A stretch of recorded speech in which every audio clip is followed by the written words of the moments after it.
اعوذ باللہ من الشیطان الرجیم بسم اللہ الرحمن الرحیم۔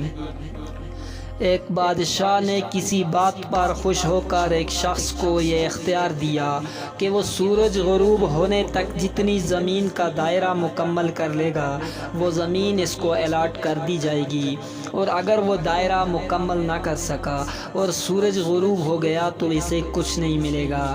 یہ سن کر وہ شخص چل پڑا۔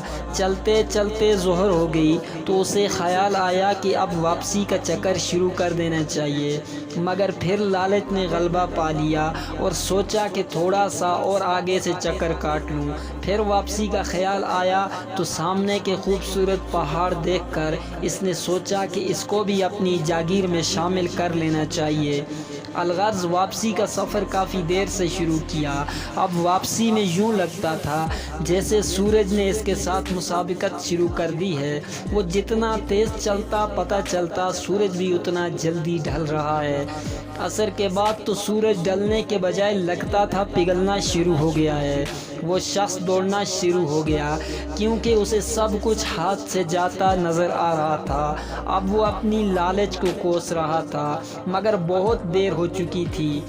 دوڑتے دوڑتے اس کا سینہ درد سے پھٹا جا رہا تھا مگر وہ تھا کہ بس دوڑے جا رہا تھا۔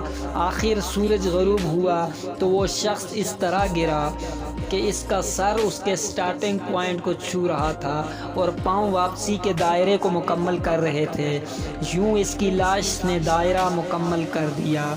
جس جگہ وہ گرا تھا اس جگہ اس کی قبر بنائی گئی اور قبر پر کتبہ لگایا گیا جس پر لکھا تھا، اس شخص کی ضرورت بس اتنی ساری جگہ تھی جتنی جگہ اس کی قبر ہے۔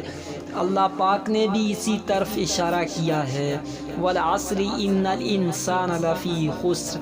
آج ہمارے دائرے بھی بہت بڑے ہو گئے ہیں، چلیے واپسی کی سوچتے ہیں۔ اللہ پاک ہمیں موت سے پہلے موت کی تیاری کی توفیق نصیب فرمائے اور خاتمہ بالخیر فرمائے، آمین۔ وما علینا